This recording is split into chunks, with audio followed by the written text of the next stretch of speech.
አሜሪካ በየዓመቱ የምታካሂደውን የዲቪ ሎተሪ ማቆሟን በይፋ አስታወቀች። ዘንድሮ በክፍያ ምዝገባው ይከናወናል ተብሎ የተገለጸ ቢሆንም የዶናልድ ትራምፕ አስተዳደር ዲቪ ለአሜሪካ አይጠቅማትም በሚል እንዲቆም መወሰኑ ታውቋል። ሰላም ቤተሰቦቻችን፣ መረጃዎቹን የት ሀገርና የት ከተማ ሆናችሁ እየተከታተላችሁ እንደምትገኙ በሐሳብ መስጫው ላይ ጻፉልን። አሁን ዝርዝር መረጃዎቹን አንድ በአንድ ወደ እናንተ እናደርሳለን። እስከ መጨረሻው አብራችሁን ቆዩ። አሜሪካ በየዓመቱ የምታካሂደውን የዲቪ ሎተሪ ማቆሟን በይፋ አስታወቀች።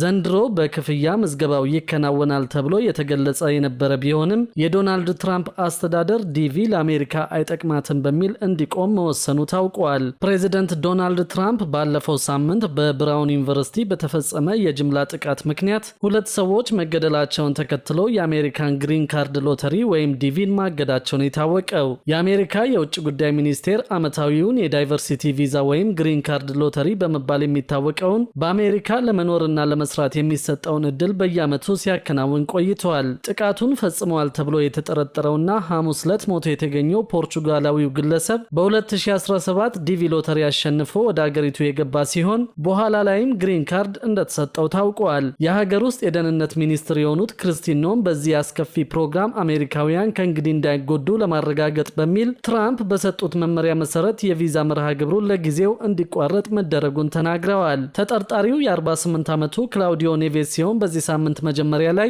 የማሳቹሴትስ የቴክኖሎጂ ተቋም ፕሮፌሰር የሆኑትን ኑኖ ሎሬኖንን ገድለዋል ብለው እንደሚያምኑ የአሜሪካ ባለስልጣናት ተናግረዋል። የዲቪ ሎተሪ ፕሮግራም በአሜሪካ በስደተኝነት በቂ ድርሻን ላላገኙ ሀገራት ዜጎች በየዓመቱ 50 ሺህ ቪዛዎችን በየዓመቱ ይሰጥ ነበር። ይህ ደግሞ የአሜሪካ ዜግነትን ለማግኘትን በር ከፋች ሆኖ ሲያገለግል ቆይተዋል። ኖም በማህበራዊ ሚዲያ ላይ ትራምፕ ቀደም ሲል በኒውዮርክ ከተማ 8 ሰዎች በጭነት መኪና ተከይተው ከተገደሉ በኋላ ፕሮግራሙን ለማስቆም ሲያስቡ ነበር ብለዋል።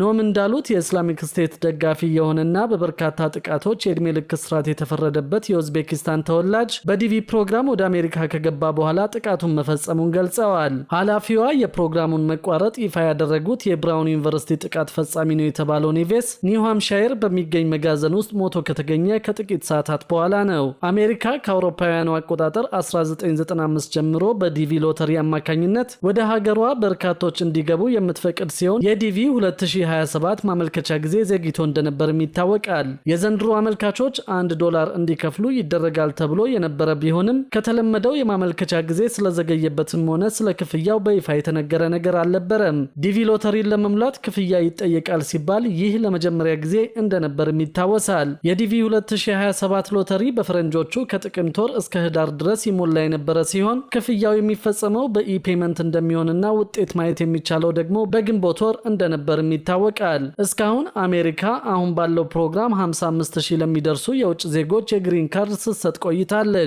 ኢትዮጵያን ጨምሮ ዲቪ ለመሙላት ብቁ ከሆኑ በርካታ ሀገራት 55,000 አመልካቾች በዘፈቀደ በውስጥ ስርዓት ሲመረጡ ቆይተዋል።